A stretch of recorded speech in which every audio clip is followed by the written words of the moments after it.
Italian Football Podcast.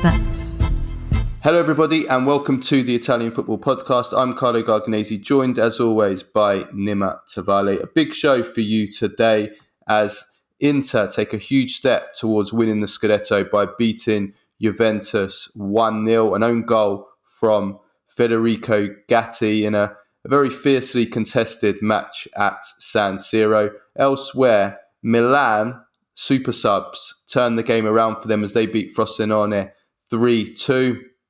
The race for the top four are Atalanta starting to look favourites to get that fourth place as they dominate Lazio. Napoli, though, are just about hanging in there. Two late goals just about beat Verona.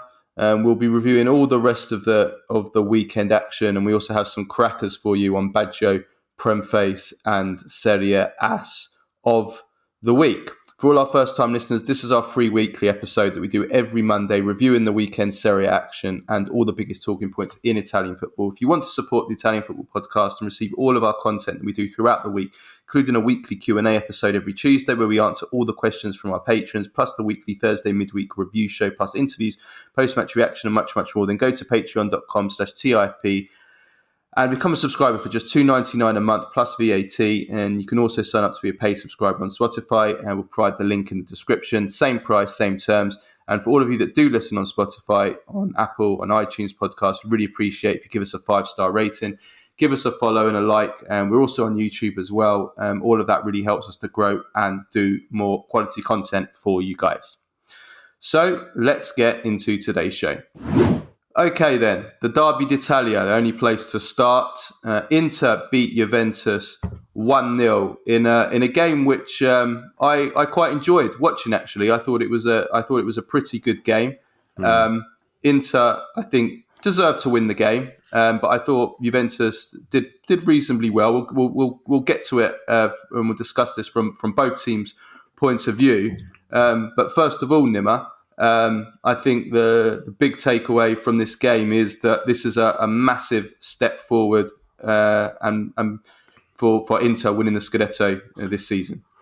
Oh, absolutely. I think, as I've said on this podcast for I think it's for a couple of months now, and also I think I said last week and the week before that, look, if Inter go out of that game next Saturday against Roma, if they win that game, and they're 4 points clear with a game in hand, then I think we move away from Inter our favourites to win the title to Inter our champions-elect of the Serie A this season.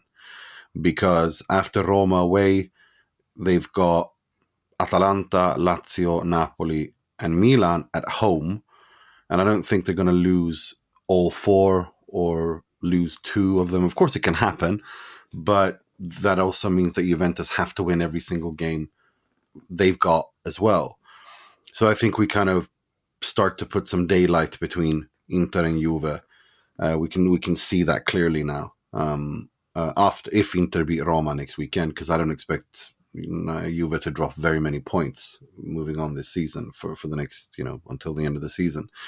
Because Juve are that good, and that's something that I wanted to discuss as well. I think yesterday showed that Juve are back as a top side in the Serie A. It cemented it. I think Juve were excellent. Yeah, we'll come on to Juventus. I do want to talk about Inter point of view first. Just following on from your point on the Scudetto. I agree with that. I think 4 points and a game in hand to take it up to 7. The fixture list, as you've said, Inter only have, in terms of tough away games this season, rest of this season, they only have Roma this coming weekend and Bologna to play away from home in the rest of the season from the big team. Juventus still have to go away to Napoli, Roma, Lazio and Bologna. So Juventus have a tougher fixture list in terms of the Serie A fixtures. Of course, Juventus are not in Europe, Inter are, which will mean more games. Of course, Juventus also are in the Coppa Italia and Inter are not, so that claws back some of those games. I just don't see Inter giving up 8 points on Juventus between now and the end of the season. 15 games left. Still enough games left to drop points, but I don't see this Inter as strong as they are, as they showed again last night. It would have to be, I don't want to say a collapse, but it would have to be a real kind of special set of circumstances, I think, for Inter not to do it from here. I think that this game showed that they are the better team, they are the better squad, they have much more experience, which is going to be absolutely key.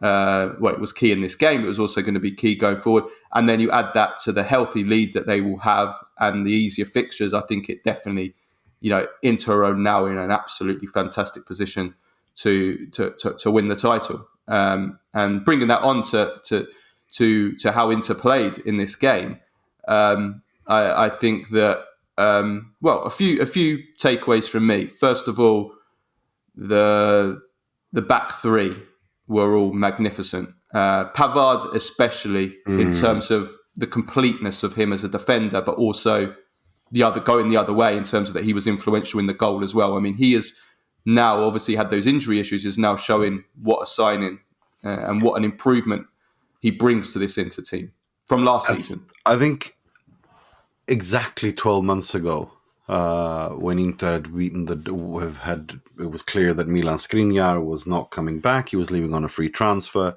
He'd confirmed as much. You asked me who would you replace him with, and who's your dream signing? And I said Benjamin Pavard without hesitating. He's not only showing it, but he's also superseding he's completely blowing all of my expectations out of the water. Yesterday, I saw someone tweet out something like he might be the best player that Inter have signed for their system in over 10 years. And I think that might be a little bit too exaggerated, but I kind of understand what they mean when they say that, because he is perfect in this Inzaghi back three to the right. He really is. He's tailor-made for that role. Yesterday, he continued to be outstanding defensively, but he started showing in attack what he can do. In the first opening 45, 50 minutes, he was just unplayable. The crosses he fed with millimeter precision, the overlapping runs, the link-up play, the passing, the intelligence to know when to drop, when to push forward. He was just absolutely unbelievable. And you marry that with Acerbi, who once, as always, doesn't put a foot wrong in a big game, and Bastoni on the other end, who the three of them just complement each other so well. And we're talking about what is shaping up to be one of these classic Inter defenses. They were perfect in how they played defensively in both phases, and I keep yammering on and going on about these both phases, because the way that Inzaghi uses his right center back and left center back in the defense, he wants them to come forward, he wants them to push forward, and when they come out on the outside and overlap, the wing backs they invert and cause that extra man in the middle of in the opposition's penalty area. Or they do what Pavard did for the goal, which is invert and swap with, so Barella goes out on the wing, or Darmian is out on the wing. Barella inverts. Pavard becomes the extra man in attack, and he's just, that's where the goal came from. And they keep doing that on both wings. It's a very difficult football, but they just do it time and time and time again, and they do it so well. But he wasn't the man of the match for me. That was someone else, but we'll get to that. Yeah, just expanded on the rest of the defence, like you said, Acerbi. I mean, he is ultimate big game player, and he was brilliant again, and he's smart as well, and he's got that the what we call in Italy the furbo that the old school Italian defenders have. And I kind of said a few weeks ago that Giorgio Chiellini, when he retired and we commemorated him on his retirement, and I said, probably the last old school Italian defender. Well, maybe he's not. I would say maybe Acerbi's the last old school Italian defender, because he has those smarts, and he's aggressive, and he always stands up, and he was fantastic as well, which is very important for Italy going into the Euros. We need him, but also Bastoni, who has got some criticism sometimes for his defensive. We all know how good he is, with the ball and his distribution. but he was really good defensively as well against Juventus. But as a whole, the whole back line was fantastic, and really. Juventus didn't. The only clear chance Juventus had was the Vlahovic one in the first half, where he fluffed his touch.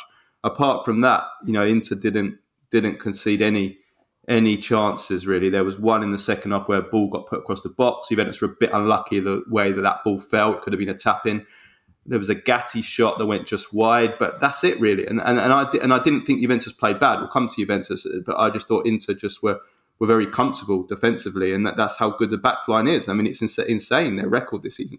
They've conceded 10 goals in 22 Serie A games. I mean, that's unbelievable. And they have the most. Do they still have the most clean sheets in Europe? I believe they do. I think they've got 14 clean sheets in the Serie A now. Yeah. And the record is 21.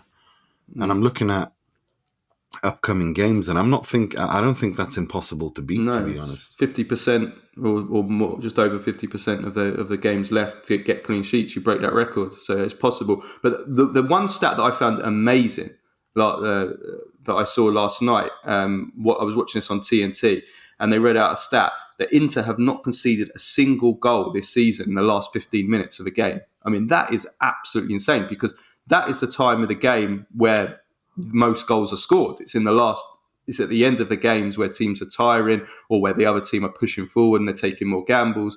And for Inter not to concede a single goal all season in the last 15 minutes, I mean, that just tells you everything about just how amazing this Inter defense is. So yeah, you have to give it to the defense for sure. But moving further up the pitch, actually, sorry, 16 clean sheets in the Serie A. 14. I counted the Super Cup. Yeah, 14 clean sheets in the Serie A, 16 overall in the Italian competitions, including the Super Cup. It's mental. Yeah, there's mental. No other words. But that record in the last 15 minutes of the game is even more mental. Yeah, that damn stat that they've been showing now every Inter game for the last 2-3 games is just, it gives me PTSD every time I see it, because it feels like they're almost doing a gufata there. But yeah, I mean, if we leave stuff like, what do you call it, superstition apart, that is a crazy stat. That you haven't conceded a goal in the last 15 minutes of the game is truly. I mean, that's when it's the most difficult. That's when you're tired, and you somehow manage to pull it through.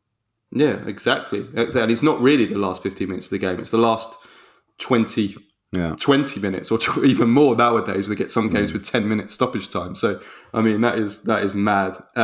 Moving further forward up the pitch, though, I think Çalhanoğlu was amazing. He has a contender for one of the passes of the season, maybe the pass of the season, in the first half, when he put it, he just, like an arrow, through a tiny space to Di Marco, and Di Marco put it across the box and took for Thuram to tap in, and Bremer did an amazing tackle. But that pass was incredible, and Çalhanoğlu was outstanding again. I saw a stat where he completed 100 out of 106 passing attempts last night. The most progressive forward passes, made 2 out of 2 ball recoveries.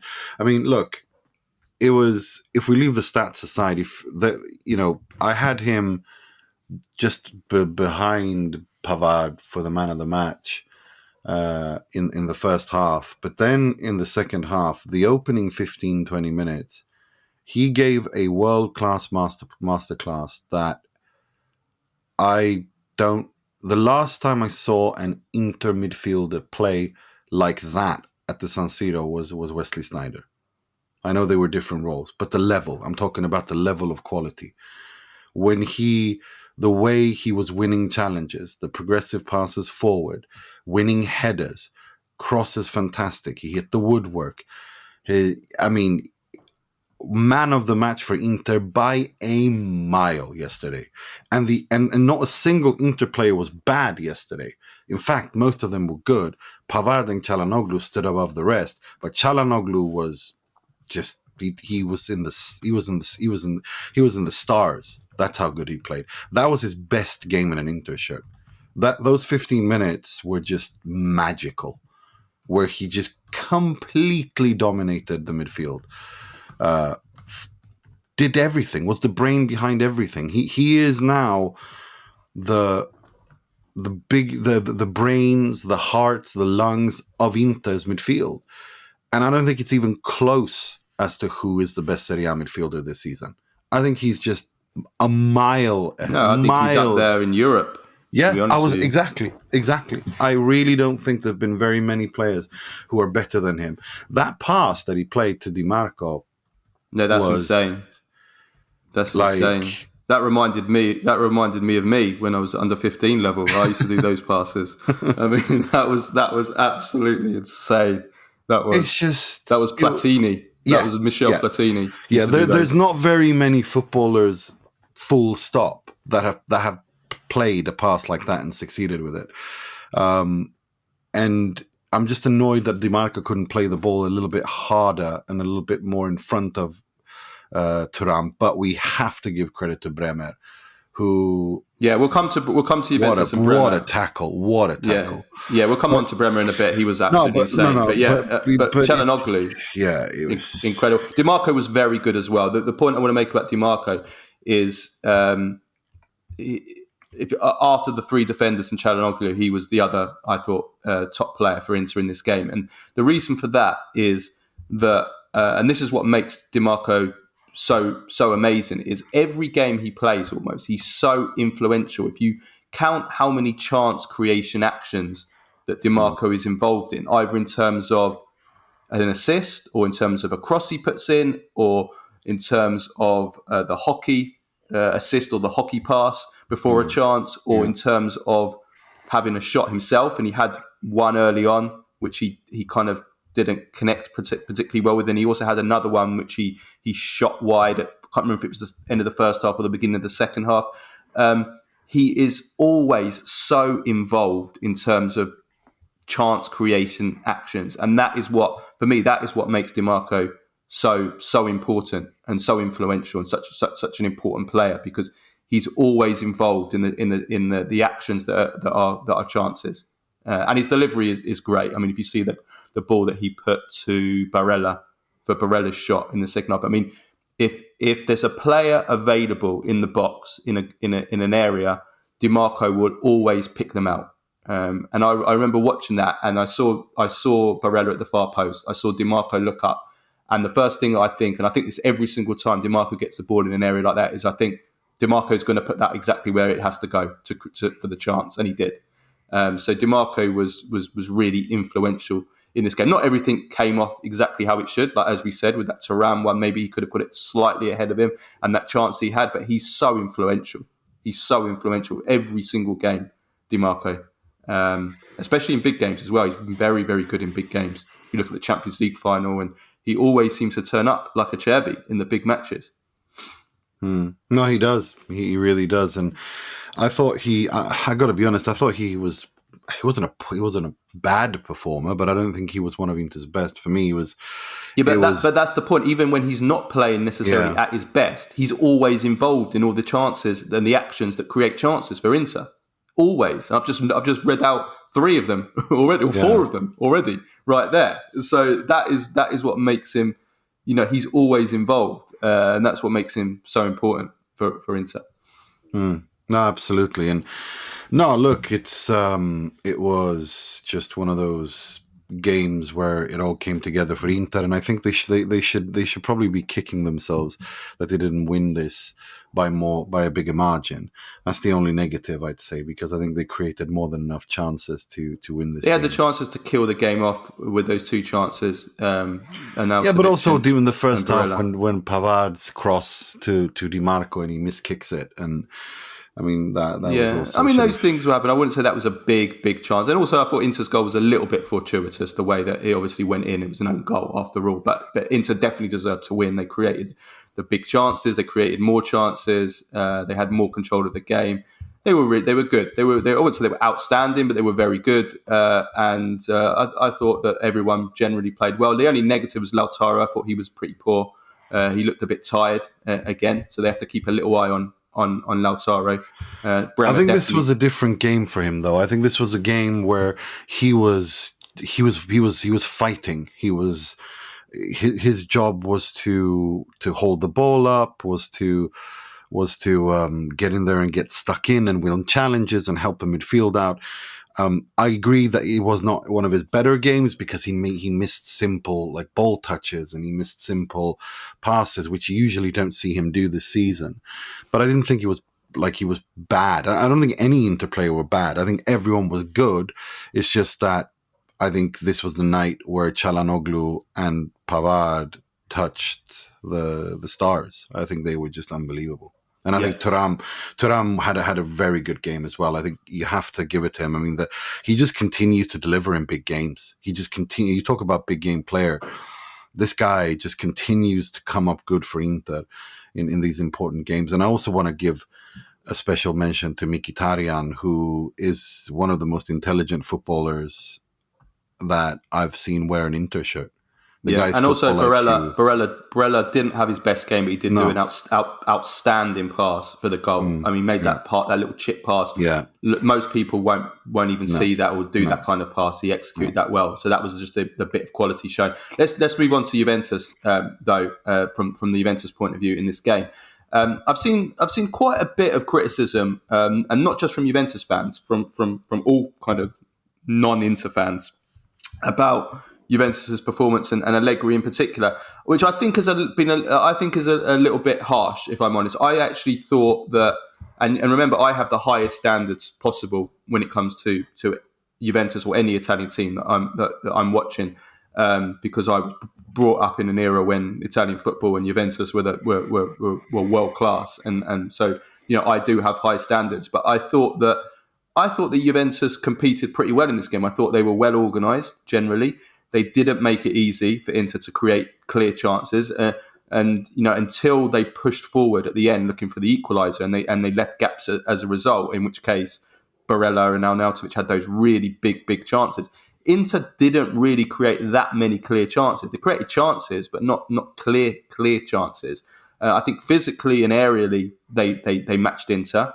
But the difference was they lacked the quality of Inter, especially the attacking quality, and that was the biggest glaring problem in this game for Juventus, is just how limited they were as an offensive force. I thought that they pushed forward well. I thought the second half, there were periods in the second half where they actually weren't pinning Inter back, but they were in their half. They were controlling the territory. Inter were holding back a little bit, and Juventus were pushing, and they had a few near moments like that Gatti shot I mentioned and that ball across the box from Kostic, which really, could have been, was a 50-50. It could have fallen for Vlahovic for a tap in, and it didn't. It just went behind him. So they were pushing forward, but ultimately they weren't. This wasn't Juventus weren't able to really create chances themselves, and the build-up of play and the kind of like the patterns of play and the team moves to create chances that we saw, say, from Inter, we didn't see from Juve, and we still don't see it, and that has remained an issue this season throughout this good season that they're having, and it shows when you play such a top team like Inter, and that is remains Allegri's weakness. I think in the first half, Juventus were a little bit overly defensive. Vlahovic was very isolated in the first half. Yildiz is a wonderful player, he's a skillful technical player, but I think for him to flourish, he needs players that he can pass and interchange with, and he didn't get that at all in the first half especially, and he generally kind of won't get that much with Allegri football because Allegri doesn't play that football. Allegri is get the ball out wide, cross it, push, put pressure on the opposition, make them make mistakes, So I think that was shown with Yildiz's performance, and he was a little bit disappointed in this game. And ultimately, Sommer didn't make a save of note. Juventus had one shot on target in this game, which was an easy shot for him to save. So I think Allegri's ability to create chances is still an issue for Juventus, and it showed in this game. And even though Juventus, as we've discussed on this pod, the XG has been much improved on average this season, and they have been, scoring more goals, so especially in 2024, and they have been creating more chances on a whole. Against the big clubs, it has remained an issue. And if you look at the XG against Inter, in the two games against Inter, they had 0.6 XG in this game. In the first game against Inter in Turin, they had an XG of 0.49. Against Napoli, the game they won 1-0, they virtually created nothing in that game. They had a 0.6 XG. They managed to get the win. Against Fiorentina, 0.8 XG. Against Atalanta, the 0-0, that was the worst of all. They had a 0.2 XG. And against Bologna, a 0.9 XG. So these are the kind of these are a number of the big games here that Juventus are, not creating enough chances. And that was shown in this game, that is a weakness still for Juventus. So that was where they fell short, I thought, in this game. Because other than that, I thought that they did pretty well. They competed well. They showed that they were a team, and that is, you have to praise Allegri for that. He's made them into a team. He's made them competitive. They weren't bullied by Inter. They showed that they would deserve to be on there, but ultimately they lacked the quality of Inter. And from Allegri's point of view, they still struggle to really be able to put those attacking patterns in order to create chances against the bigger teams like Inter. For me, I look at this, I thought Juve were very good. I think Juventus stood up really well. They showed maturity. They showed growth. Juventus are back. Juventus are back as a top team in the Serie A. And Juventus will continue to fight for the Serie A title next season, and probably the season after that, because they've got a young team as well. And this is all what we say in Sweden, learning money for them. Yesterday was another experience for them. Vlahovic was too fired up, which happens to young strikers and young players, and he will learn from that. And the fact that you have to be fired up, but you have to be concentrated and disciplined. Being too fired up can cause you to lose concentration, which he did on several occasions.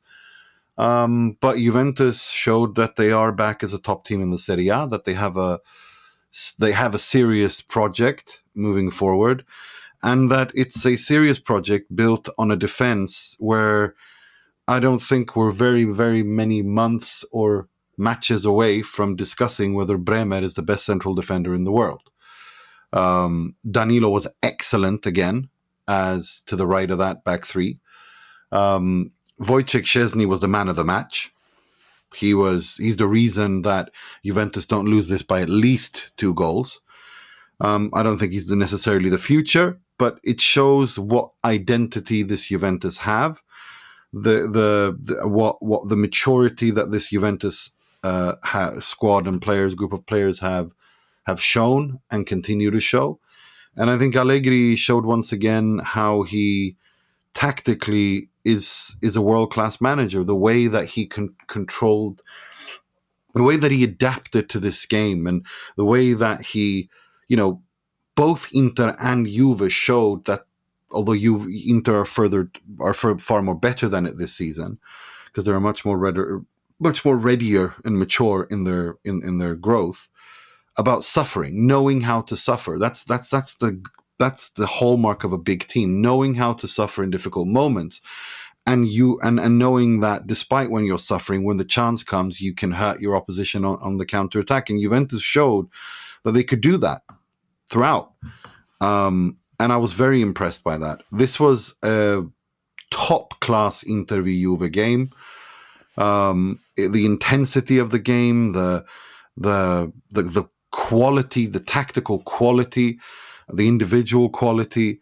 It was a very, very good game for neutrals, and a good advert for the Serie A, because the San Siro was buzzing. But again, Juve were really, really, really good. And I was so impressed with the chess match between Inzaghi and Allegri. Allegri made Inzaghi work for it. Every single tiny change he made, Inzaghi had to respond. When he brought on Chiesa and Darmian was exhausted, Allegri probably thought, okay, well, I've got the upper hand now. he brings on Dumfries, and Dumfries was faultless defensively, completely nullifying in Chiesa's substitution down that right-hand side. So it was just stuff like that, and constantly between these two tactical decisions and chess moves, that was just an absolute beauty. It was a good tactical game to watch. There's no doubt that from a tactical point of view, Allegri did well in this game. But moving forward, Juventus are going to have to be better offensively, and he can't say that Juventus haven't got the offensive players to create more. So that is an issue going forward, and it's why next season for sure. I've never changed. I've stuck with my. I want a different coach to Allegri next season, but that doesn't mean that at the same time we can't put all the positives there, which I have done. And I think from an individual point of view, spot on. Szczesny, 2 world-class saves from Barella and Arnautovic. The one for Arnautovic was out of this world. It was absolutely insane. I actually kind of disagree with you more there a little bit. I think the save for Barella was world class. They're both world class. But the way that he does exactly what a world class goalkeeper should do. There, he makes his body big. He follows the shooter. He shoots, tries to close down the angle, and he's smart enough to keep his legs there, knowing that just covering the goal. But for me, the Arnautovic, yes, it's a good save, but that is an atrocious finish by Arnautovic, straight at him. When you have the ball there and you know that the goalkeeper's coming at you, he should know this. He's not some spring chicken. He's an experienced striker. You have to put it underneath the goalkeeper or fake a shot so that he commits himself. But instead, Arnautovic just bangs it straight at him. It's a good save, but I think it's an awful shot. Well, he's getting a catalogue of big misses this season. But Bremer, I don't want to take anything away from Szczesny because he was outstanding. Well, he had to make up so much to get there. Yeah. I mean, that was an insane save. But Bremer, there's no doubt Bremer's been the best defender in Serie A this season. He's been. I mean, he was indomitable. I mean, Lautaro got nothing out of him, as I said before. But I mean, his pace, his reading of the game, his position, he's so good. His recovery, and I mean, he's out. I mean, we all know how strong Thuram is. There was one moment where he shoulder to shoulder. He sent Thuram flying across the pitch. Like, that's how strong he is as well. Yeah, but that annoyed me with Thuram when in that area in the second half. I think it was when he shoulder to shoulder for a ball, when Thuram literally falls to the floor for that. He didn't even. Yes, Bremer is strong, but Thuram did not exactly try to stand up either. And it was that annoyed me, because that's there was no need for Thuram to do that, because I honestly think that if he had taken the hit, he would have still won the ball, because the way if you know which situation I mean, when he wanted a penalty right in the second half, that's not a penalty. It's not even close to a penalty. And more importantly, it was a pretty shitty dive, if we're perfectly honest. Yeah, Thuram is starting to he does go down too much. Thuram, he's so strong, he doesn't need. Yeah, that's what I mean. I wanted him to stand up. He goes down too much. Thuram. Yeah. That annoyed me, because I think he beats Bremer if he stands up, because he looked like he was control of the situation. He had the ball at his feet. He is a strong guy. We know he's a strong guy. I think he gambled a little bit there to get the penalty, and I think that was the wrong decision. Yeah. The only regret, the regret Juventus will have from this game is the Vlahovic chance. It's 0-0 at that time. It's an absolute sitter. It's a horrific touch from Vlahovic. It's a Lukaku or Emil Heskey touch from their worst days. I mean, that was shocking from Vlahovic. And that's the big regret the Juventus have, because Inter don't score not too long. They take the lead not too long after that. So that's the big regret Juventus have, because they score that, then it's a completely different game. Then it's, Allegri can be Allegri. And then the chances may be open on the counter, and who knows what would have happened after that. So that's the big regret, I think, that Juventus will have from this game, is that Vlahovic mix. And it just shows you how Vlahovic is still not ready. A top class striker, world class striker, which obviously Vlahovic isn't.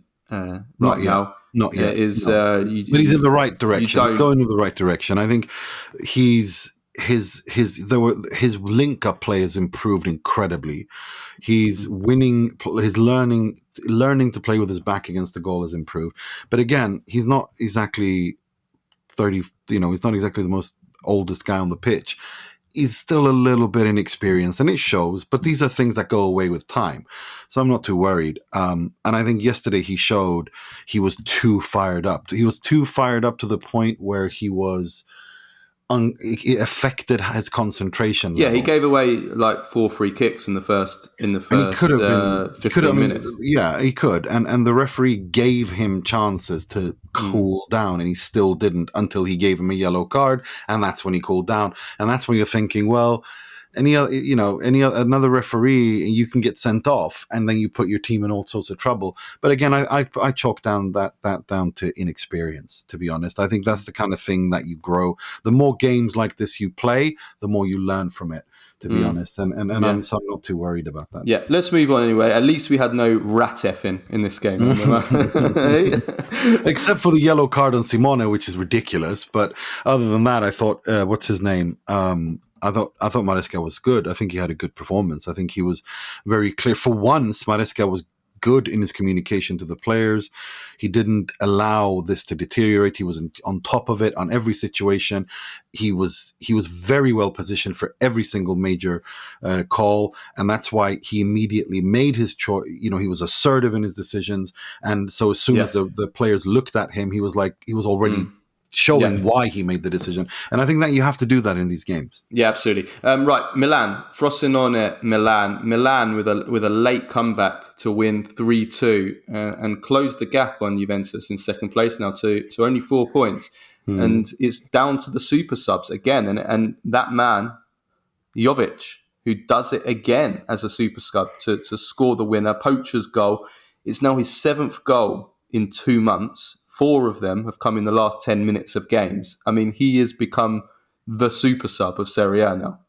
Yeah, he is. And he scores decisive goals too, doesn't he? I mean, it's not just stat padding goals, but he scores decisive goals. I mean, he scores the winner for Milan in the 81st minute. 1 minute after coming on, and it feels like every time he literally scores, he's an immediate impact sub as well. He seems to score within minutes of coming on. It doesn't take a lot of time for him to impact the game. And I as I said before, I think he should. I hope he stays at Milan as a backup striker, because I think that's the role he should have. I think this is his level. I think he can be an important player for Milan as a backup striker.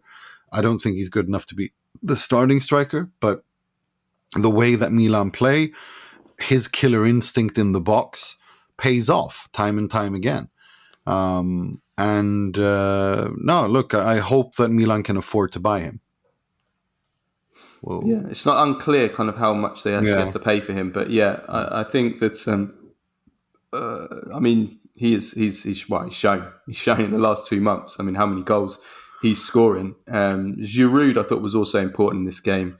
He showed, like, with in the air, that still now he's one of the best ever. Let's be honest, aerially. In terms of, if you look at how many goals or that he scored with his head, especially big games and big goals, World Cups and Champions Leagues, and I mean he scored so many with his head, and he scored with his head for the first, and he got the assist with his head for the second. So he was very, very important. But ultimately, I think Milan, they got away with one. They're doing a lot of late comebacks, aren't they, recently? That builds Milan. character. That builds character. And I think this is part of that kind of growth of a squad, of a team that is, getting back to the top and winning trophies and titles, is the fact that they keep coming back despite mistakes, despite it's a good side. Down. There's positives and negatives to take from that. Yeah, it's positives in terms of that it shows that we talk about it, like the famous Fergie time of Man United.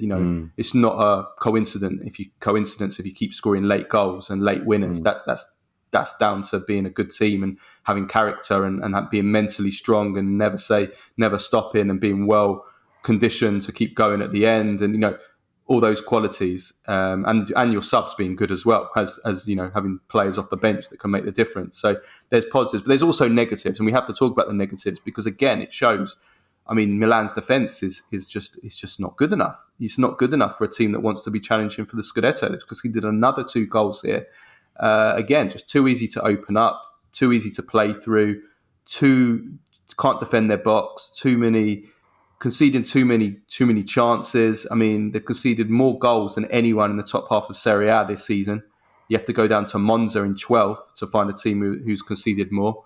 Last year they conceded the 5th most in the calendar year. So this is a consistent problem. This isn't just something that's just happened. This is something that consistently Milan's defence is conceding. You can't blame it just on the recent injuries at centre back. And you can't just blame it on Maignan either, even though Maignan is making too many mistakes. And I think you have to blame him as well on the Mazzucchelli goal. It's a tight angle, and he's let the shot. It hasn't even gone through his legs. Sometimes when it goes through the goalkeeper's legs, you can kind of take away the blame because, sometimes it's just you shoot it straight through the legs, hit it early, and the goalkeeper, just the way he's positioned, he can't do anything about it. Sometimes that can happen on the angle. Even though if you're beaten on the near post, it's always the goalkeeper's always at blame to an extent. But if it goes through the legs, you can kind of debate it whether it's the goalkeeper's fault a bit more. But when it's to the side, it wasn't through his legs; it was to the side with a weakish shot as well. To be honest with you, again by his near post.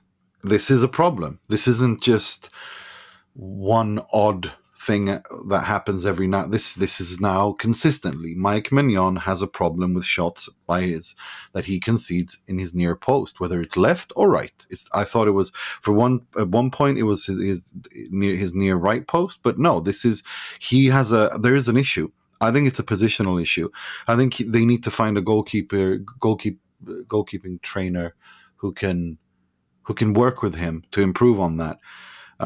Because he has a problem there. He has a problem when shots are driven low by his near post, right and left, and it's consistent. It keeps happening consistently.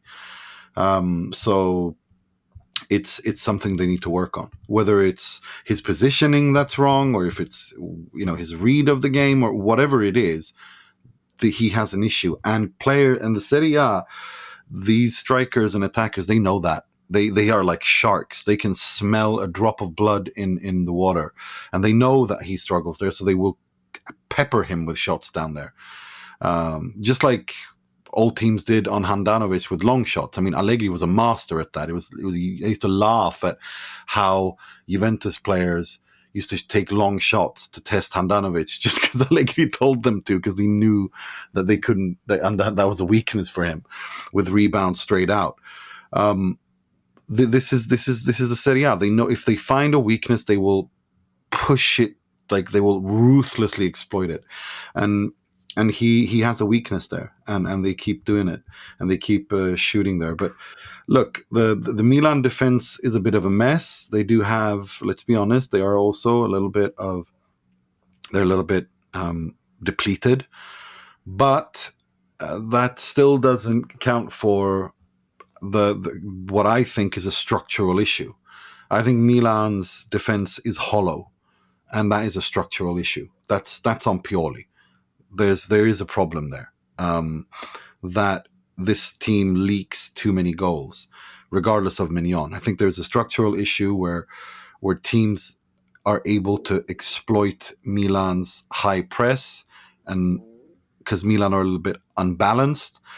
And I think that's something Pioli needs to address. Now, he's addressed it in the sense that they keep, as long as you keep out scoring one more than your opponent, you'll win.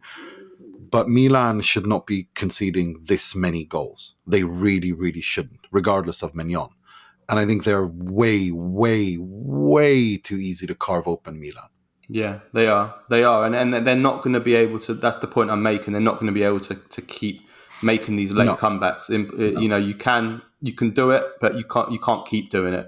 Especially again, there's levels against stronger teams. You're not going to be able to do it. You go behind a goal, or you concede a second goal in a game to go behind, and then you're just not. It's just not unsustainable. Is basically the point I'm making. So that they need to sort that out. But from from Frosinone's point of view, I thought Sek was pretty lively down the right. He gave a lot of problems to Teo on the left hand side. But Soule, he now has 10 goals for the season, double figures. Lovely assist for Mazzatelli, the pass to slip him through. I don't have any information myself, but all the reports coming out are that the Juventus are planning to sell him in the summer. I don't know. Should Juventus be selling him? Yes, absolutely. What, you don't think he's good enough for Juventus? I don't think he fits this Juve. He doesn't fit Allegri's system, but that's the whole. That's part of the point. I don't know. I think there's a player there, but I don't know. I just don't think that. I don't know. I just feel that if you get a good enough offer for him, 30, 35, 40 million, you sell immediately. Because I think they can use that money to strengthen other areas of the pitch that can get this Juve to take the next step, if that makes sense. And I think sometimes you have to sell one talented young player to bring in two young talented players in other positions where you need them, if that makes sense. So I think Soule, it's been a fantastic success for Juve, this loan spell at Frosinone, and he has taken strides, Matias Soule. Double figures is impressive. Well, he's one of the top scorers in Serie A. He's the top dribbler in Serie A. He's he's one of the top chance creators in Serie A. I just think that why would Juventus want to sell him because I'm not sure that he can do it against teams that defend deep. I still have my doubts there. I feel that with Frosinone, teams attack them, and so he's given space. I think he can too easily still be erased from a game, and that's the difference for if he's going to stay at Juve or not. If Allegri stay, and then there's a waste of time having Soule because he can't play in a 3-5-2. But I just think that Juventus should be looking further forward. I'm not saying that they shouldn't sell him. I'm still, I'm not saying 100% he's going to be a massive success at Juventus, but I just think that I don't know. My doubt is, like I said, I don't think that regardless. I'm just like kind of bemused by the whole. I know some of the reports you can't, you can take with a pinch of salt, but just how it's kind of almost accepted Juventus are going to sell him now. Like it's just unanimous. He's going, and there's no kind of like even debate about it. It's just. Yeah, that's what I find. What I think is, like as I said, for me, it's this. I don't think I'm yet to see something to suggest that he can produce these numbers and this kind of form against teams that double up on him and defend deep. When you play for Frosinone, you will always have space because teams will attack you. They will have an attacking mindset when they play against you. Against Juve, they won't be. They will be defending deep. And I'm yet to see something to suggest from him that when he's got, like Leao is treated with 2 against 1, they close him down, they put him off his balance. I'm yet to see anything to suggest that he can handle that. But we don't know until it happens, do we? But it's not. He has the most dribbles in Serie A. He has the most successful dribbles in Serie A. Yeah, because he's got one. Because 1v1, he's very good when attacking the space. What I'm talking about is I want to see what happens when teams defend well against him. How he does, and I don't feel that I just haven't seen anything to suggest that he would do well. And I'm not saying that, I could be wrong, and I'll gladly own it if I am, but I think Juventus would be wise, to be honest, if someone were to pay 30, 40 million euros for this guy. I'm surprised how good he's been. Put it this way, I didn't see this coming, but then when I've seen how amazing he's been this season, I didn't think he was going to make it Juventus when I saw him. I didn't think he was quick enough. I didn't think he eliminated his man enough.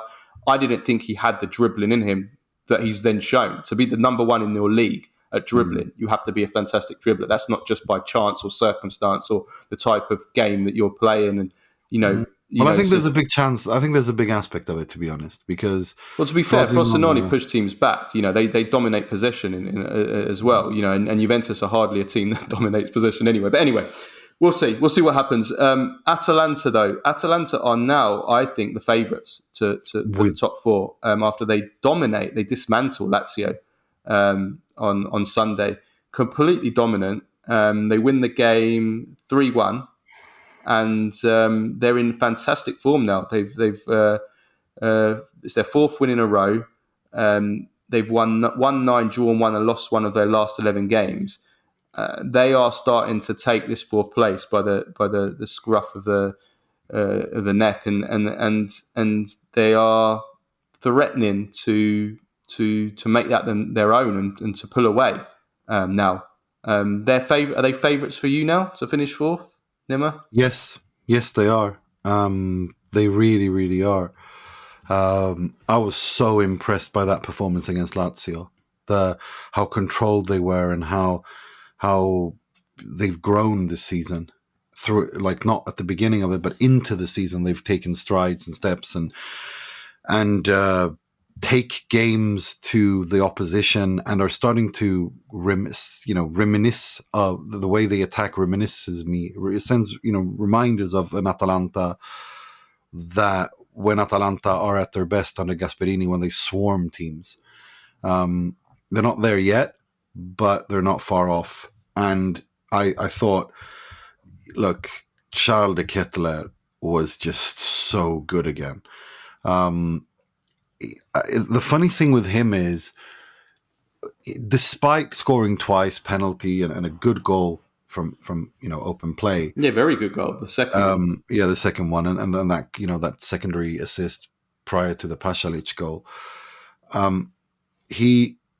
He still looks like he's suffering a little bit from confidence. Like, he's not fully looking like the player that's completely relaxed and is showing off all his skills. I think might just be his personality. I think maybe he is just someone that's quite a shy person, a bit introverted. That's fine, but I feel like when a player is in form and they're playing at the peak of their game, they look relaxed. He looks a little bit stiff still for me, which is incredible because he's had a really good season. And if this isn't him just kind of playing at 70-80% of what his talent, well, congratulations. Well, he's in great form. He's got 5 goals and 3 assists in 2024. There can't be many that've got better than that, if any. And he's got 6 goals and 5 assists in his last 10 games. 11 goal contributions in the last 10 games. He's in excellent form, and he's even pushing Scamacca. I mean, Scamacca can't even start. He's another one to discuss. I mean, after the, you do wonder what the future is for Scamacca, that he can't even get into he can't even be a regular first team starter at Atalanta. But as for De Ketelaere, I mean, very impressive in this game. I mean, the one thing that I didn't like about him at Milan more than anything was he seemed to have that burst of pace. He didn't seem to have that acceleration, that ability to just surge away from his man. And when I'd see that from attacking players, attackers or wingers or attacking midfielders like he is, my concern is always, I don't think they're going to make it at a top club, because I think you need that. The best players, the top players need that. And if they're a kind of, a De Ketelaere kind of player, the kind of player that wants to be creative and dribble, and he didn't have that at Milan at all. In this game, he was even showing a bit of pace in this game. I mean, what's Bangsbo feeding him? What is Bangsbo feeding him? Here we go. No, but it's he's such a tactically intelligent player. I think he's starting to show that, and I think that Atalanta and Bergamo is just the right size of city and club for him to show off, to start to be rehabilitated after 2 years of the abuse he was subjected to at Milan, where he showed he wasn't ready at all for a club of Milan stature. But it's interesting, and I think he's really starting to come into his own. And so are many of the Atalanta players. Gasperini is starting to build something there. I mean, obviously, I'm not even going to dare say this is anything like the team they had a few years ago. It's not. It's not on that level. But you can see that. I mean, the Atalanta are playing as a team. They're pressing great.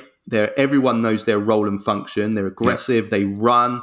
There's some good patterns of play. You can see the work on the training ground with certain schemes they do. A good example is that free kick routine they played to the edge of the area, which Scamacca, when he came on, he blazed over the bar. You can see that they're all on the same wavelength. And that is why I make Atalanta favourites, because I see that with them, and I don't see it with any of the other, except for Bologna. But then I don't know whether Bologna will ultimately be good enough in terms of, on paper, in terms of the individual quality of their players, is not on Atalanta's level to really fight for the top four, for the rest of the season. But in terms of the realistic teams to finish fourth, I don't see that with any of the other big teams, Roma, Lazio, certainly not Napoli. You don't see that they're a team and that everybody's working and they're well-oiled. This Atalanta is becoming well-oiled. Yeah. And Gasperini is developing players again. De Ketelaere is one.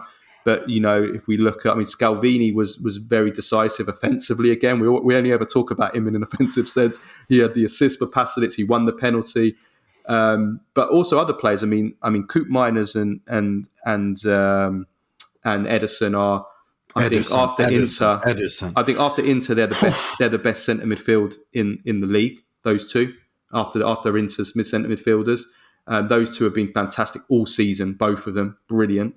Ederson is destined for. He's going to be the next big big transfer for Atalanta, isn't he? He's just so good. This season, he's really taken strides. The way that he dominates the midfield in terms of with passing and movement and helps. No, he's box to box with defensive numbers, and his duels won, and his interceptions are amazing. I am really impressed by Ederson. I've been really impressed. No, I think they're a shoe-in for fourth. I really do. Yeah. I think they're going to. They have the squad as well. They have depth in their team. Lookman, Lookman isn't even there. I was going to say he's been one of the best players at the Africa Cup of Nations. I think he's top scorer as well, or second top scorer. And he's still got to come back. And Home has been really good as well, right wing back. So they've and they bought Hien as well to strengthen their defence in January. They've got the squad. And even Karnaseki is really starting to grow since taking the place of Musso as well. So they're looking good. But from the other side of the coin, Lazio were abysmal, completely outplayed, opened up easily. And the way to describe Lazio is that I just think that, and it's been the case generally all this season, despite that good run, they went on that good little run, didn't they? Yeah. And then now they've kind of returned back to what they were at the start of the season, the last couple of games in terms of performance.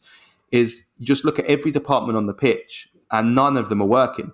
They've got nothing in attack. There's just no quality or goals in that attack. They're dominated in midfield, which is so strange for a Sarri team to be dominated in midfield. Sarri teams usually control the midfields in possession, and this season they haven't, and they've dominated in this game in midfield. And then the defence as well has been leaky. He was one of the best defences in Serie A last season, and they're so nothing is working really. At Lazio at all. And all I can say, Nima, is good luck against Bayern Munich. They're going to be destroyed against Bayern Munich. It's not even fun. It's just, I just feel like it's going to get ugly against Bayern Munich. It really, really is. But look, I think Lazio are at a crossroads here. I think Sarri will start to demand things, and I think the Lotito will not be able to reciprocate. So I think that project. I think Sarri's leaving in the season. Yeah, I think that project is ending because it's just not played out. It's not working. And Sarri's a system coach. This is the thing: when you have a system coach, you need to give them what they want, because otherwise it doesn't work, and they get fed up and pissed off and leave. I think it could be a difficult couple of years at least for Lazio, because I look at the team. And I think it's going to be breaking. It's going to break up. They lost Milinkovic-Savic already. Immobile, he's way past his best, and who knows if he will stay anyway. Felipe Anderson's going to leave. Luis Alberto's getting old. Maybe he will leave as well. So you're looking at the pillars of the team. They're all gone. So you're thinking. I think it's going to be difficult for them. Next season. 199 goals now in the Serie A for Ciro Immobile. One away from joining Club 200, which is interesting. Yeah, it certainly is. Napoli then. Napoli, crucial late comeback to beat Verona. Kvaratskhelia saving Napoli, saving Mazzari. A moment of world-class brilliance. Curls it top corner from 30 yards. It's a sensational goal. From Kvaratskhelia. We have to start there. What a goal. What a goal! What an absolute wonderful, magical goal and shot that was. It literally, he set the Maradona aflame, didn't he? He set them alight with that goal, because it was a dreadful game by Napoli generally. But the way that he, this is what he can do. This is his talent. And, you need your big players and your world-class players to make that difference. And he did. Well, he did. He won them the game. He won the game. It was an awful performance from Napoli. Yeah, they rallied Napoli late on, last 10, 15 minutes to get those 2 late goals. Otherwise, they would have lost. They were losing 1-0 to Verona, and they were awful the whole game. They didn't look like a team. They're not a team. This is the difference between them and Atalanta. Atalanta are a team. Napoli are not a team. There's no patterns. There's no cohesion. It was just Kvaratskhelia doing stuff himself now and again to create something. Otherwise, they weren't going to create anything. And then they fell behind, and they looked like that they were going to lose. I mean, the positives, I guess, the 2 subs, Lindstrom and Gonj, did well. They combined for the equaliser. So I guess you can take a little bit of a positive there that they combined. Let's hope that both of them can push on. But all in all, I mean, this Mazzarri Napoli doesn't look very good. I think I can't see how they can get a result against Barcelona. Even though Barcelona are not great either, they're better than Napoli. I mean, they're struggling. I mean, the way to put this is they're struggling to beat a team like Verona, who have had a complete fire sale. They've sold their whole team. I mean, they're struggling to beat a team that basically had to play the tea lady and the kit man. And they surprised Barone didn't come out of retirement to play for Verona. I mean, that's how many players Verona have sold. And they nearly lose to them, Nima. They nearly lose to a Verona team that sold their entire team in January. I mean, if they'd have lost this game, it would have been absolutely one of the biggest embarrassments I can think of for a long time at Napoli. Mazzarri surely would have had to go if they lost this game. So yeah, there's really not much to add to that. It just goes to show the state of what's happened at Napoli, and with a president that is doing his utmost song and dance routine to divert attention. De Laurentiis has lost the plot. He's lost the plot. He's left Zielinski out of the Champions League squad, and don't listen to their excuses that it was nothing to do with the transfer. Of course it's got to do with that. He literally confirmed that it's got to do with that when he said that Inter are going to pay him less money than we are. Excuse me. Inter are going to pay him less money than we are, but Marotta's been has lacked respect and blah blah blah blah blah. Look, he's been there for so many years.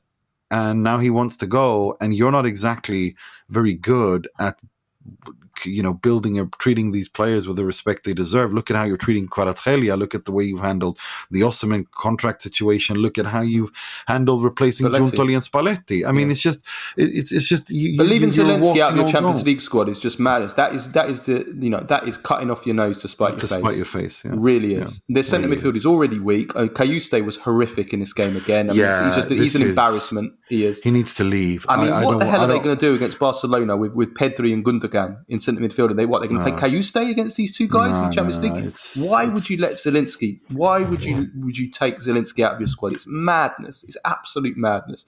They've thrown away that tie just with that one decision. And then I feel bad for Cajuste. I hope he leaves Napoli. It's clearly not working. And this is not an environment for a young player like him to be at, because I don't think he's going to grow there. It's I just too think chaotic. he's just not good enough. This is not. I don't know. I want to wait. I'm not saying he's going to be a top class player or anything like that. I feel he's like not Napoli level. I look at his qualities. I look at his attributes. He's just not got the quality. Unfortunately, I don't know. I really don't know. I think he was always going to struggle to get into the swing of things in Serie A, and the chaos at Napoli hasn't helped. And I think for him, with young players, everyone is different, right? And I think he needs to be in a more nurturing and familial environment than a Napoli where the president is going around making an ass of himself, and he's doing it on purpose. He's making a spectacle of himself to divert attention from the absolute mess that he himself and no one else and there was an has unhinged created. interview as well from talking about players with their testicles hanging out and stuff like that. Yeah, he was talking about how clueless Italian TV coverage of football games is, how it's marketed. He's right that they're clueless, but all the examples he gave were wrong and showed that how clueless De Laurentiis is. He said about the TV shouldn't be in the changing room before games. He said that there shouldn't be post-match interviews. There shouldn't be press conferences before and after the game. Now, let me just say one thing. These are the good things. That's the things that people do want to see. That's the things that make the product literally interesting. What people want to see. People want to see behind-the-scenes stuff. That's very sellable in terms of marketing. They also want the rawness of a post-match interview, and they want the press conferences, the rawness of that straight after the game. What they don't want is they don't want the stuff that is all the polished too stuff. Polished. Yeah, polished is the perfect word. Yeah. So these are the good things. The bad things are the things that he didn't mention, the things like the camera angles, the empty stadiums, the showing that the empty sections of the old stadiums. The old stadiums. But he is what he is. We'll come to Serie Ass of the week, and we'll give you some other examples. These are the bad things, not those. Those are the good things. So just showed him how much he's. I mean, if you look at North American sports, they're always in the dressing room with the players, regardless of the. I mean, I would say that's a little bit too intrusive for me when people are literally in their underwear. If you want to argue from that point of view, yes. But if you want to talk about what is actually marketable and what football fans want to see, they love the behind the scenes stuff, the stuff that behind the story, the stuff that you don't get to see when you watch football matches on TV. Those kind of things, fans love that kind of stuff. They're some of the most sellable stuff in the media, just in terms of if I'm talking about just articles. No, I understand that. People love that. If you want to make the league a bit more marketable and more interesting, that's the kind of stuff you want to be doing. You want to be doing more of that kind of stuff. I get what you're saying. I just feel like I don't know if you watched, but like ice hockey games or NBA or football, like they're literally there where the players are naked. I think that is a little bit too much. Like they're leaves it probably is, but the point is that it sells. It doesn't. It's kind of, it might be a little bit intrusive. I mean, if that were the case with Serie A, then fine. But that they've actually struck a pretty good balance here. I think they don't exactly sit there. They just show the changing room before the game starts to give a feel of the atmosphere there. They never talk. They just listen to the players for like 10, 15 seconds and then they go out. I don't have a problem with it. But this is typical De Laurentiis nonsense. He's doing this to divert attention from how bad he has failed. He always does this. He is a showman. This is what he does. He gets out there like a stand-up comedy routine like he did in this press conference and walks around and says a bunch of controversial shit to stir things up just to create a bit of hype around focus on his person to divert from the mess that he himself has created. It's nothing. Yeah, right. I'll just read out the rest of the games because we're running behind. So Lecce 3, Fiorentina 2, another crazy ending. 2 stoppage time goals from Piccoli and Dorgu win it. Bologna 4, Sassuolo 2, again another late comeback win. 3 goals in the last 20 minutes, or 2 goals in the last 20 minutes. Zirkzee was absolutely perfect in this game. He was amazing. And then 3 0-0 draws. Torino 0, Salernitana 0. Boateng's debut, and he did pretty decently, actually. Only a second clean sheet of the season for Salernitana. Of course, it happens against Juric. Empoli 0, Genoa 0, Udinese 0, Monza 0. So it's a bit of a feast or famine Serie A this weekend. Either loads of goals. Just two things. Lecce Fiorentina was one of the most entertaining games of the season. Via del Mare is just this magical place that is packed every single game now, and Lecce turn up every game and they give the drama. It's been like this all season, but this was incredible. The 2 goals in 1 minute towards the end there was just, I mean, how do you not love Lecce? Like, how do you not love this tiny little club in the bottom heel of Italy, just delivering these incredible dramatic wins and like experiences and the fans and the singing and that. It was just beautiful. And Bologna Sassuolo, look, Sassuolo are in trouble. I don't understand why they don't sack Dionisi. Like, seriously, they can get relegated. This is real now. Sassuolo can get relegated if they don't watch out. They are abysmal defensively. They don't even have a defense. They really need to get rid of Dionisi. That's all I'm going to say. Yeah, no, they do. Although they need Berardi back desperately as well. Yeah. Okay, let's finish off with Baggio, Premface and Serie Ass of the week. So to start off with, Baggio, we've got 2 Baggios, and unfortunately 2 more legends of Serie A passed away at the weekend. It's not been, 2024 has not been kind. After Gigi Riva recently, we lost Kurt Hamrin, who sadly passed away the weekend, aged 89, former Fiorentina, Milan and Sweden winger, a legend. Nima, tell us a little bit about Kurt Hamrin. Kurt Hamrin, as he was nicknamed, he was born in Stockholm. He played once, was one of the most magically, technically gifted wingers that Sweden has ever produced. Came first to Italy, played for Juve, was loaned out to Padova, where he scored 20 goals in 30 games. And then he came to Florence and Fiorentina, where he became an icon. He became a legend. His nickname was given to him in February 1964 when Fiorentina beat Atalanta 7-1, where Hamrin scored 5 goals, by a legendary La Nazione journalist, Beppe Pegolotti, who described him as he flew past the defenders like a little bird, L'Uccellino. And after that, he became L'Uccellino, the little bird, with all of Florence and Fiorentina. Paolo Rossi, who was born in Prato, famously said, I didn't go to the stadium to watch Fiorentina play. I went to the stadium to watch Kurt Hamrin play. He was part of that 1958 Sweden FIFA World Cup finalist team, scoring one of the most iconic goals in football World Cup history, in the semi-final against West Germany in 1958 in Gothenburg, where he's walking with the ball down the right wing and the Germans start pressing him and he starts jogging and then he dribbles past 2-3 of them and scores. He was part of that magical generation of Swedish players, Gunnar Gren, Gunnar Nordahl, Nacka Skoglund, Nisse Lidholm, and so on. And now everyone barring one of that team have all passed away, unfortunately. Only one player left from that team is alive. After his career, he went to Milan, where he had incredible success. He won the Cup Winners' Cup, the Serie A, and the Champions League. He scored twice in the final of the Cup Winners' Cup. He won the Cup Winners' Cup and Coppa Italia with Fiorentina.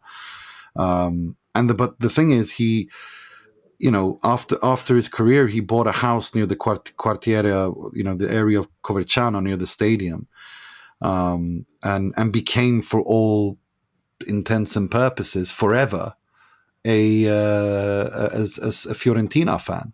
The rest of his life, he became a Fiorentina fan. He's the all-time joint goal scorer for Fiorentina. He's 8th for all-time goals in the Serie A on 190 goals. What Stefano Cecchi, who is, I would say, the best living Fiorentina journalist out there, spoke of him, that he chose to remain. He bought a house in outside of Florence to, quote, to demonstrate even in the plastic world of football that certain deep and simple bonds can remain forever. In a world crowded with many faces, he remains forever L'Uccellino. And that's true. Yeah. Glenn Hussein, who we interviewed on this pod, when he played Fiorentina for 2 years, he talks about how he spent every day with Kurt Hamrin because he helped him fix everything for him, off the pitch.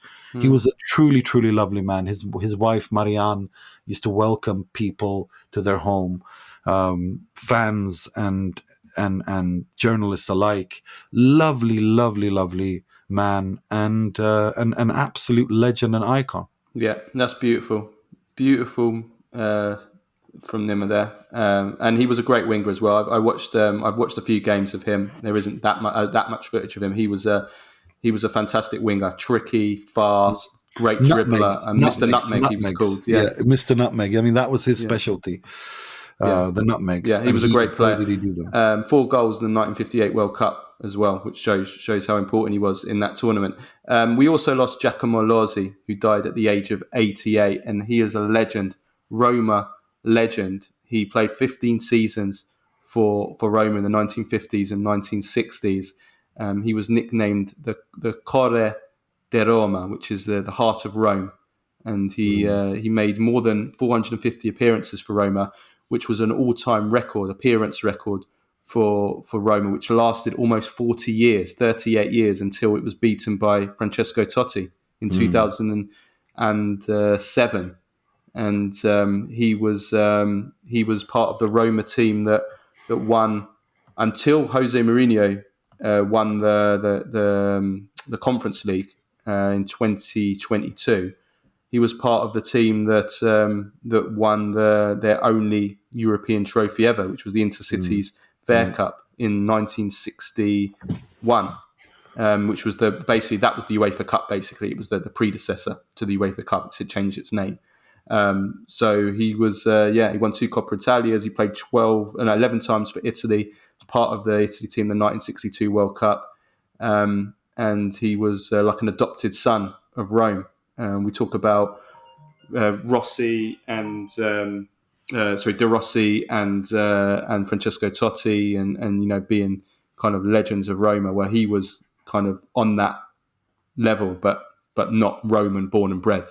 He was born in Cremona. So another legend leaves us. And he was also one of the founding members of the Italian Footballers Association, the union, basically. In 1968, he founded the AIC, the Italian Footballers Association in Milan, to give players more rights and a say in their affairs. So big legacy there on and off the pitch. Right, Premface of the week. Do you have anyone? Well, we've been handed. There's been a couple, hasn't it? I want to nominate myself, to be honest, because after the Asian Cup quarterfinal drama against Japan, I was on a space with a bunch of Iranian football fans and Golbazan, which is an English-speaking Iranian podcast, and we were previewing the semi-final. And I was so excited that I don't know how many times I said Iran are going to play South Africa in the semi-final. So I think I have to nominate myself there, to be honest. And then one of the guys said, South Africa? I was like, shit, have I been saying that all along? I meant South Korea. But they're not even going to play South Korea because South Korea are the other about half. So I was completely having a proper... I premmed out properly. Completely premmed out. Completely premmed out. But I was really, really excited. To the best of us, Nima. Yeah, it does. But I was so excited because, I mean, that 91st minute penalty win by Aliza Jahanbakhsh beating Japan for the first time since 2005 was just... Yeah. Mental. Right, I have one. Eniola Aluko. So she was playing one of these games. I think you played them on your phone. I've never played it. You know where you watch your phone and then two footballers flash up and you have to like move your head to the right or the left in to choose which player is the better one. Have you seen that game? Yeah. Quite a lot of people. I've never played it. But anyway, so she was. Why am I not surprised that you've never played it? Yeah. Like I just can't see you playing games on your phone that aren't like Snake or something. Like that's the only games you play on your phone. Come on, admit it. Snake was a great game. I knew you'd love that. It was a great game, but I haven't played it for about 20 years. Yeah, of course. Right. It was she was playing this game, and it was kind of like in a tournament style where it started off with a last 16 or a last 8, and she had to work our way through to the final and then pick basically the greatest player of all time. And so she was working her way through the route, and she did some ridiculous ones like Jude Bellingham. She picked ahead of Pirlo. She picked Gabriel Jesus ahead of De Rossi. And then the final was between Jude Bellingham and Diego Maradona for like the greatest player of all time. And who do you think she went with? She went with? Stop! No, stop. She went with Jude Bellingham as the greatest player of all time, ahead of Maradona. And the reason he's not done anything yet. I think he's a fantastic player, but he's not done anything yet. Can we at least wait until after his career or 5 years into his career? Oh, it's hilarious. But that's Eniola Aluko. She was a former England. And she actually played for Juventus as well. She's now a TV pundit. She's really bad, really, really like painfully bad. Aluko. Bellingham's the greatest player of all time. And then my other Premface of the week was, I guess we can talk about this in a little bit. Let's go to Serie Ass of the week, and then I've got a nice little spin-off on this one. Well, I've got two Serie Ass of the week. One is Aurelio De Laurentiis, as we've spoken, because that's the most Aurelio De Laurentiis thing in the world. And then Fiorentina, the English account.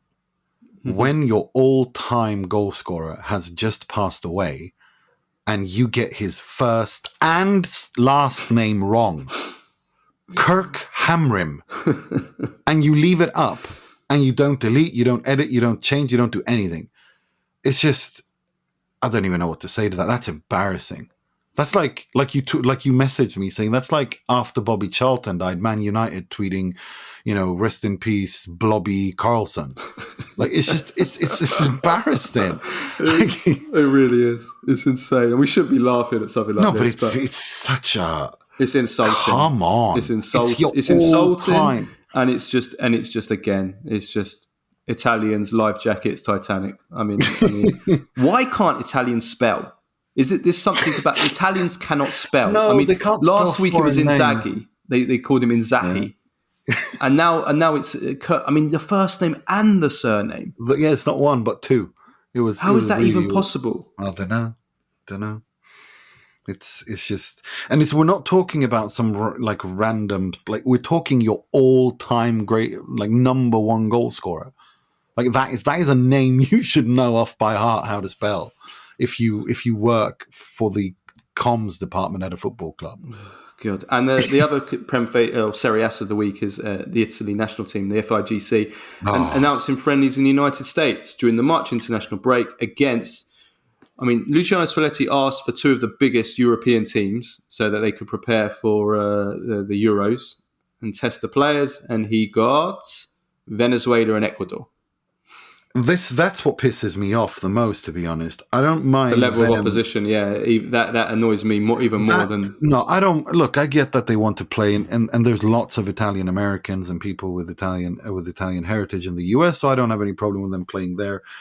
Not mid-season though. Mid-season feels a something little that bit they should have. If they wanted to do it, they should have done it in 2025 at the end of the season, June 2025. Something like that. That's when they should have done it. A year before the World Cup. Don't do it. Don't do it in the busy part of the season. Or if they want to put their pre-World Cup tournament, like training camp, whatever. I don't have a problem with that. For me, it's the fact that Spalletti literally expressly asked these people to give him top-class European opposition, and they give him Venezuela and Ecuador. And it's like, why are you doing this? Are you setting him up to fail? Do you want him to fail? Are you just pissing him off? Are you deliberately being, obnoxious to him? Like, what is it? He literally took a job in a very difficult situation because you pissed off the previous manager with antics like this, so that he just walked out the door the way that Roberto Mancini always does when he's fed up. And Spalletti takes over, gets you through without any preparation time, gets you to the European Championship, saves you another embarrassment, evidently and clearly, expressly tells you what he wants, and you ignore him completely. Yeah, it's just, they're just Americanizing everything. Everything. No, but they're ignoring their head coach. They're that's Americanizing the everything, thing. And it's just, That's what pisses me off more than anything. It's not just Italy that Americanizing everything, because our friend of the show, Adrian Del Monte, messaged me and said that FIFA are using Kim Kardashian to promote the World Cup. In America. Well, it's in America, so why not? They use one of the biggest stars. It's Kim Kardashian. But, I'm just done with football now. I really am. I'm just done. I'm just done with football. I'm done. Kim Kardashian promoting the World Cup. Well, to be fair, if you've had the Kardashians in football for a few years, you might as well have the real ones as well, especially when the World Cup is being played in the United States, and she's the biggest, the most famous celebrity, I guess, in the US. She did a music video, a Brazilian music video. I don't know if you saw that. No. Wandita is Brazilian now. Good. It was that video. Which the Argentine. Wandita,